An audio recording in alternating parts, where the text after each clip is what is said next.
Hey there everyone, Mazrock here, and today we've got a key coaching video, a 19 Blood DK Tazavesh Streets. A viewer submitted this, asked for some coaching and some tips and tricks and things like that. So with and the relics being gone at the time of this recording and into Season 4 by the time I actually post this, we're not going to be commenting on much as the run or anything like that, although I have to admit he did a very good job with routing and mechanics and things like that.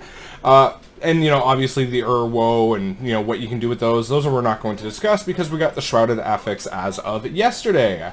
I'm recording this a day early before it comes out. So, yeah, time travel, woo! Before we get started, please like, comment, subscribe, all of that fun stuff. Patreon link, key review link down below if you're interested, and please make sure that your recording is in 1080p HD, as well as a Discord link if you have any questions at all about any of the tank specs. Wonderful community in there, just full of great people that are ready to help. And there's a Twitch link down below if you wish to watch me stream. And one last thing just before we get started, I'm changing the format of these review videos into a more condensed, highlighted version.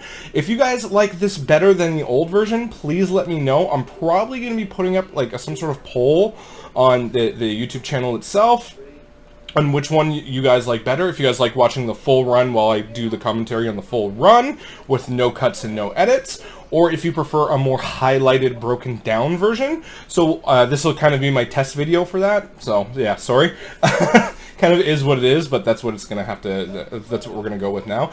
So which one do you guys prefer? More edited down, highlighted and clipped, or just an entire full video with full commentary? Please let me know. So let's get into it.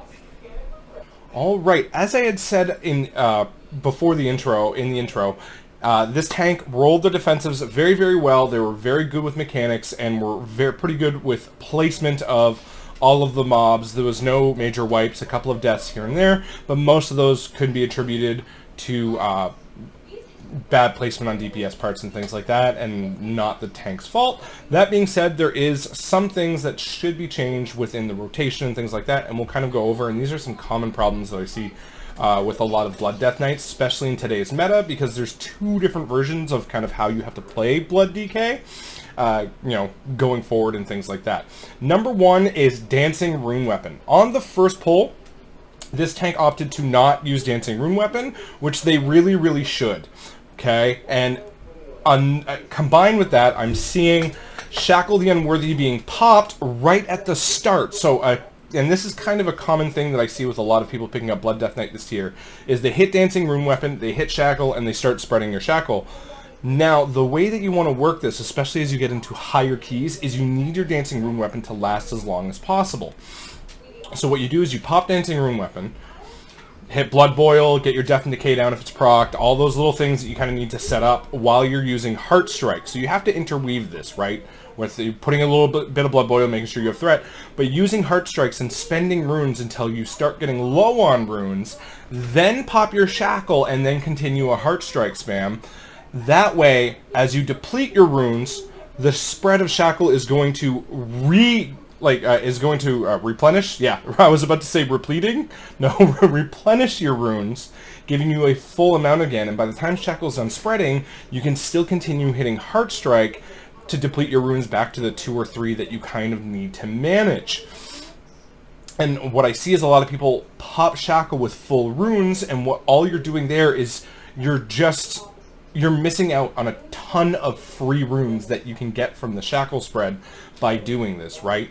So that's kind of something that you want to interweave and not pop Shackle directly at the beginning of a pull or right when you use Dancing Rune Weapon. That being said, Shackle is a very strong ability, and unless you have like a minute, you screwed up your Dancing Rune Weapon, and you have like a minute left on Dancing Rune Weapon going into a pull, I usually try and save, like if I have Shackle up but there's 20 seconds on Dancing Rune Weapon, I will save Dancing Rune Weapon and then start my Dancing Rune Weapon rotation there. If you do it this way, you're going to see a severe increase of Dancing Rune Weapon uptime with that rotation. One of the big things I noticed this Blood DK do throughout the entire dungeon run was he had let his Bone Shield stacks drop down to 0, where he had none. And this is very, very important not to do. You always want to make sure that you upkeep your bone shield stacks. Literally just having one stack will give you 10% haste and increased armor. So you absolutely want to make sure that you have bone shield running at all times. Now, to gain the ossuary benefit, you need 5 bone shield stacks before you death strike. Then there's 2 different ways to manage your bone shield stacks, and that's all dependent whether you have Dancing Rune Weapon up or if you have it down. So if you have Dancing Rune Weapon up and you're in mid Heart Strike spam, I will let myself get down to 2 bone shield stacks if I have to, because you're generating so much runic power with Dancing Rune Weapon being up and Heart Strike spam that you can sacrifice the 5 reduction or runic power reduction cost from ossuary if you need to. But once you get down to 1, that's your time to hit Marrow Rend again, and as long as you have Dancing Rune Weapon up, you will go from 1 to 10 because you will gain 9, because you Marrow Rend with your main weapon and both of your Dancing Rune Weapons. So you literally go from 1 to 10, and you're not really wasting a lot of bone shield stacks, and you're optimizing your runes effectively. Now, if you have Dancing Rune Weapon down, right, it's not up, but you need to manage your bone shield stacks just the same. What I do there is once I get 4 is when I'll use a Marrow Rend to get myself back up above 5. I don't have Dancing Rune Weapon up for runic power, so I need to optimize that as much as possible, and staying above 5 with the ossuary benefit is very, very important at this point. So the key here is to never let them drop, but you want to keep them above 5 as long as you don't have Dancing Rune Weapon up. I know this is a lot of information, and it's kind of counterintuitive to the guides for Blood Decay from Season 1 and 2, but the way that the tier works with Dancing Rune Weapons, things have really, really changed, and you need to divert your playstyle into Dancing Rune Weapon upkeep. It is very, very important that you play around that, because having a permanent 40% parry is incredibly strong in today's meta. One last little tip for bone shield management: as the pull is dying, I usually try and time my last global of the pull as it's dying on a Marrow Rend, just to refresh the 30 seconds of bone shield. Even if you're kind of overcapped, you're going to get those runes back unless you're directly chain pulling, which is fine. You don't have to do that. But if you know you have to walk a short distance, like let's say 10-15 seconds to the next pull, this is an easy way for you to be preset up for your next pull without kind of having to worry about gaining those bone shield stacks back, and are going to save you globals as you go forward. So one of the things I do, like I said, is right when I know it's going to die, that last global, I'll sneak in a Marrow Rend, refresh those stacks, and then I can be off to the races, which is then, you know, got to pull before bone shield stacks go away. Now, I really like your UI here, but there is a few changes I would make. On like the left side of your runic power and your runes, you have your health bar, which is great, but above that health bar, you seem to be tracking a lot of buffs that just aren't required. I look here on the screen, and it says here how much longer you have on Arcane Intellect. Now, that is not an important buff to track, and you can still easily do so at the top right of your screen. You can go into LVUI itself and customize what buffs stay above your HP bar, and you're going to save yourself a little bit of space if you can bring that down and select a few that you absolutely kind of want to track or things like that. But keeping track of things like maybe food buff or Arcane Intellect or kind of those rare party buffs are things that you can just look at the top right of your screen and aren't necessarily required for you to have in your combat focus. Another thing with your UI that I changed, I really like the tracker that you had above hand, the details action tracker, but that is one thing that you can move over onto the side. At times in heavy runs, it seems to be taking up a little bit more of your screen than what I would be personally comfortable with, as it's not information you necessarily need. You can kind of move it off to the side, still have it, but in the heat of the moment, you don't need to know what buttons you just pressed because you just pressed them. You should know. But I really like the fact that you had that, and if that's something you added in for this specific video, I thank you very much for it. Just me is what it is, right? In the LVUI, I noticed that you have what they changed the proc for the, like, let's say you get a Crimson Scourge proc where you get your D&D for free, and you can actually change that to be much more visible. When they made that change in LVUI, I personally did not like it at all, and there is a way to revert it. If you have this on your screen and you see the little yellow dots and you want to actually revert it back into the shiny square that it was, please join the Discord and I can walk you through the process on reverting that into a more shiny proc so you can see it and it be a little bit more visible. I know when they changed, the LBUI made that change, and I went into a dungeon run, it literally drove me insane for the entire run, but that is pure preference. That's something I just wanted to put out there, because I know some people don't know that you can change it back to the big shiny square that it was. And to me, that's the way I prefer it. If you prefer it with the way that it's there, that's completely okay and not a problem at all. I just wanted to raise that. Another thing that I noticed this tank did throughout the dungeon is he seems to be running a Blade Dancer's armor kit. I'm sorry if that's your only trinket. Please find another one. But you didn't use it at all. And I know it's not something that you necessarily want to put your blood scale on cooldown for. But if you know you're pretty safe at the start of a pull, as you're walking into the pull, you can hit the Blade Dancer's armor kit and just kind of already have it going. I mean, if that's the one you're using, I am sorry, but it is what it is. There's some great trinkets out there. I'd suggest farming them out. And you didn't use blood scale very much. I don't know if you were saving it as kind of an oh crap, and on, you know, necrotic spiteful weeks, especially fortified necrotic spiteful weeks, I do understand why you'd want to save it for kind of those oh crap moments.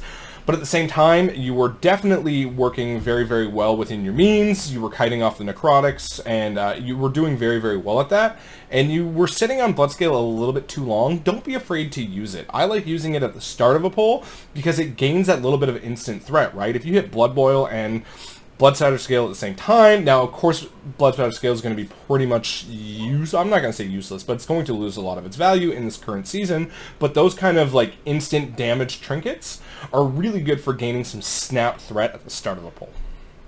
One thing that I see very commonly with a lot of Blood Death Knights is they don't utilize their ghoul at all. Now this is a buff that you can pretty much have up 50% of the time. I know your ghoul is not going to do a whole lot of damage throughout the run, but you hit one button and it's up for a minute and it does damage.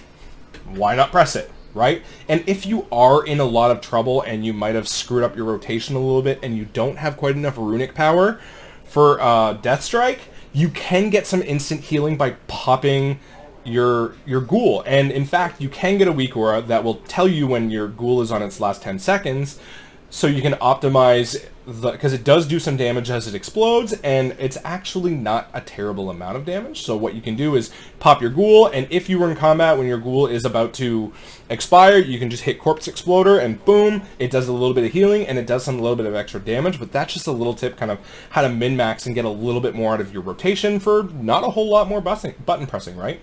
3 buttons in a minute for a little bit of extra damage, really not bad. One last couple little things that I noticed about the dungeon itself that you can work into your routing the next time that you go into streets. Number one, the last mob, the single mob that's there that you usually have to pull before going into the mailroom after defeating the mini boss, you can imprison it. A monk can paralyze and Ring of Peace it away, and you can generally ignore it because usually it's very inefficient to fight one mob, and there's easier ways to get dungeon count that you can just not waste the time fighting that singular mob, but that's kind of really, like, you know, really small and tiny. During the mailroom boss as well, Death Knights have a strong ability called Death's Advance that I find is not utilized enough. When the suitcase is dropped and you pick it up and you are slowed, you can hit Death's Advance, and the slow is removed during the duration of that, so you can easily get to the point where you need to throw your mailroom suitcase. Don't be afraid to hit that button. It's very, very strong, and honestly, the amount of mechanics you can bypass with Death's Advance is absolutely fantastic. And my last little tip, this is for all tanks, but this is one thing that I noticed that you weren't doing exactly correctly on the Musician boss, and I think, not the Grand Menagerie, whatever, the Musician boss, the one where you hit notes, you gain buff. Now, that mechanic there, this is something not a lot of people know about, is each instrument will spawn 3 kind of like runes or, you know, notes on the floor that you have to hit. If you have the guitar, it's a straight line, hit the guitar, you know, electric glide your way through, get it. Tanks should be getting the horn, by the way. It's easier to manage and allows you to pull the trash a lot easier. It's very important for you to get these buffs, because if you get all 4 the note sets, so 12 total, you gain a very nice damage increase buff.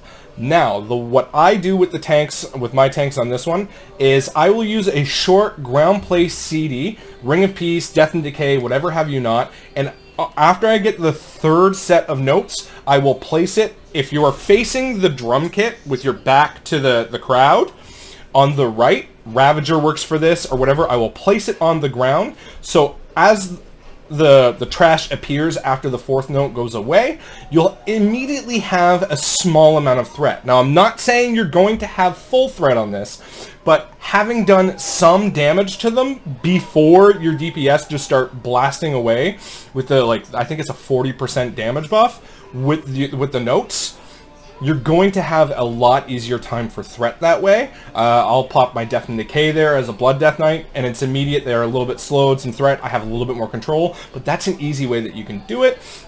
It is very, very important for you to upkeep this buff on you as much as possible, because doing the boss and the trash with this buff makes it just a heck of a lot easier. One of the things I will do with the trash as well is the patron has the teleport ability. I will save my kick for the menacing shout off the security, but I will keep my asphyxiate stun, or I will keep one of my stuns handy for when they start casting teleport, because they will teleport to like one of the walls on the side of the room, and they can be fairly annoying. DKs can just grip them in, yes, but you can stop the teleport altogether, keeping them nice and bunched up for them to die faster. So I will immediately swap the moment I see teleport as much as possible. Sometimes nameplates makes it a little bit difficult, and then I will stun that teleport cast so that way they stay there. Just makes the trash a lot easier. Throughout the boss fight, he's going to bring you guys all in with a little noise suppression or whatever. The mechanic there is for you to reset your buff and extend it using the instruments that you have. And this is why I say it's more important for the tank to have the horn, because tanks can outlive the suppression in the middle. What I'll do as a Death Knight is I'll pop Death's Advance, kind of getting a little close. As I see the notes popping up, I can hit the notes and then just walk out, because you get to negate the mechanic with Death's Advance. Monks can roll out. Warriors can intervene their way out. DPS using the guitars use the guitars to get their to reset their buff and exit the suppression, because the suppression ignores the slow.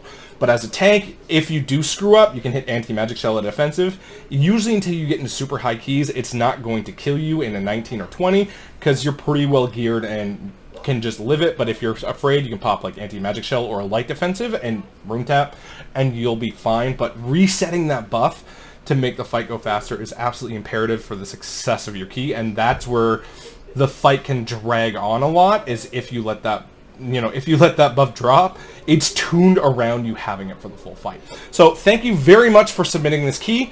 I had an absolute blast. You are a fantastic tank. A couple of rotational things to work with, as I talked about, but they're very, very common, a lot of blood decays, and these are a lot of questions that I get as well.